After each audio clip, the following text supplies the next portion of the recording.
Separated from the civil society's response to the Electoral Amendment Bill, which the co-convener of the Nigeria Civil Society Situation Room just spoke on, there is also the likely political fallout. Joining us now to speak on this is the General Secretary of the Nigerian Guild of Editors, Iyobosa Uwagiaren. Welcome to the morning show, Iyobosa. Good morning. Good morning. Good to have you. Here. Thank you. Thank you, Iyobosa.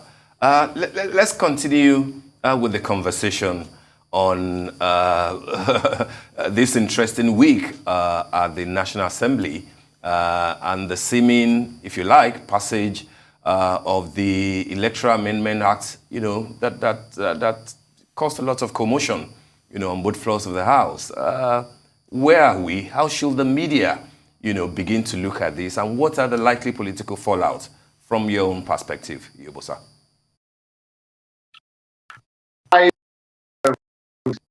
A general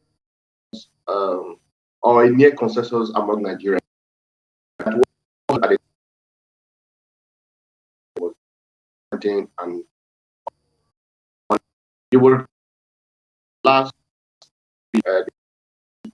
recognition engage the public, including the media, civil assembly, other stakeholders on the need to deepening our democracy and our electoral process. And I'm sure it was on the basis of that the INEC and others asked for the need for us to reform our electoral laws, and so that it can add credibility to our electoral process. And one of the recommendations was for INEC to National Assembly to the INEC server. In the past, that has for election, we witness where results announced at the polling when the results were being collected. And as a result of that, there was a near consensus among Nigerians that we should find a way to solve that problem. And one of the ways that many Nigerians believe that problem could be solved is to transfer results from polling unit electronically to the INEC server, where the will be collected, or where the entire result will be known to the general public. But unfortunately, it appears the National Assembly, especially the progressive people's progressive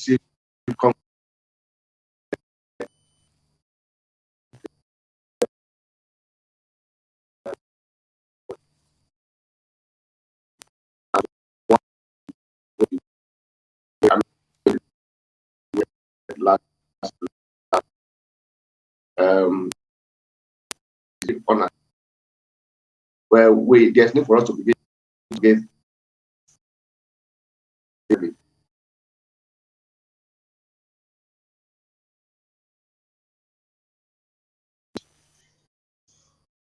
there were no network in so many areas.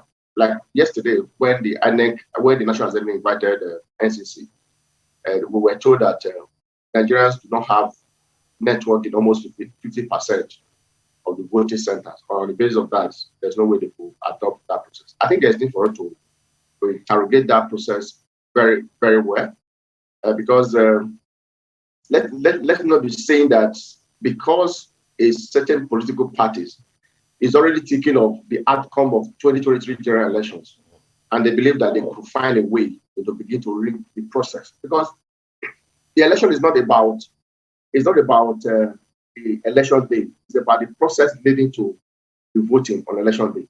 So if we now begin to see a situation where the process is being rigged, to favor a particular party, because from the way they voted, it appears it's only the All Progressive APC, that's having problem with that electronic transfers of results.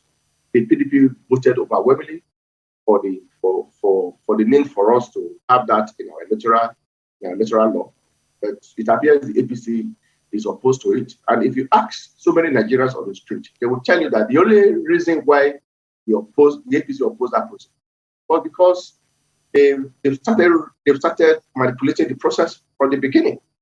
And if Nigerians have that perceptions already, it means that there will be doubt.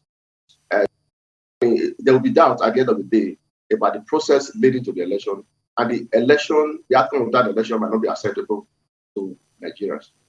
The other dimensions I'm also looking at it is that if you look at the Nigerian constitutions, I'm not a lawyer, but from what I've heard from lawyers, the experts saying, is that the Nigerian constitutions give the sole responsibility to INEC to conduct election the way they think it will be acceptable to everybody. Now, asking INEC, according to the law, according to the bill that was passed recently, asking INEC to take permission from the NCC to determine how the election should be conducted, for me, is unacceptable.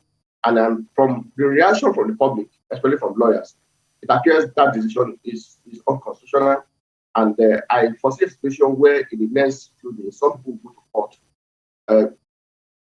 If the bill is eventually signed into law by the president, I see a situation where some lawyer will go to court to challenge that decision. If the constitution gives the sole responsibility to INEC, I see no reason why they should take a permission from the NCC or the National Assembly before that is before they can design on how to go about election. Because the manipulation of the executive arm of government, but asking them to take permission or take directive from the NCC or the National Assembly before they could design that process, for me, is unacceptable, and I don't think it will help. I don't think it is helpful to our electoral process. Very good, Iyobosa. Now, let's talk about another issue here. How critical is legislators' input for or against on their political future? How high are the stakes here? The normal thing you would expect is for the National Assembly to be progressives or have people that are moving forward in terms of their thinking here. And you have individuals like Senator Oluremi Tinubu of the APC, who is renowned for positive scenarios regarding bills at the floor of the House, and we're seeing her voting no to a scenario that is supposed to help the electoral process. So how do you think that will help their future? And of course, how high are the stakes here? Well, I think it is a strong indication that politicians do not think about the interests of Nigerians or about the electorate. They don't think about that. And what matters to them, as far as I know, is their personal interest, is their political interest. And that is why they voted the way they voted. Now, it is very disappointing, for example, the Southwest, they've been known for progressive political activities. And if you see the way they voted, virtually all the APC members, all the APC senators voted against that decision. And you begin to wonder what really happened. Is a geopolitical zone that is known for progressive politics, suddenly turn around, to begin to work against the interests of their electorate. It shows that there's a hidden agenda as far as election, as far as the electoral process leading to the 2023 general election is concerned. Look at not just Remi Tinubu. Look at all the Southwest senators. They all voted. Even some of them who refused to be part of that decision deliberately stay away from voting on that day. For example, the former governor of Ogun State, Amosu, was absent. And you begin to wonder what really happened. So the fact that virtually all the APC senators, apart from one senator from Ekiti State, Bayemi Pamidele, who voted against that decision, but all the senators from the Southwest voted against that section of the electoral bill that denied the INEC from taking full responsibility on how the election should be conducted. They voted against it. And it is a clear indication or a strong indication that the process leading to 2023 general elections might not be free. They have a hidden agenda, and that agenda is being implemented gradually, and it started with the National Assembly. If you ask many Nigerians, they will tell you that under Senate President Lawan, anything can happen because they've been known for rubber stamping every decision of the executive arms of the government. And from the way they voted, it appears that the APC senators, there was an agreement by APC as a party to reject that decision. And what happened at the National Assembly recently is the outcome of the APC decision. Both at the Senate and at the House of Reps, they collectively and overwhelmingly voted against that section of the Electoral Act that says elections should be electrically transferred from the polling units. So there's a hidden agenda, and I think this is where the media should come to, and they should find a way to critically monitor the activities of these politicians and begin to interrogate the process thoroughly, and provide all the credible information that will enable the electorate to begin to examine the process, so that at the end of the day, they know where their problem lies, and they also be in a position to tackle that problem when it is time for election.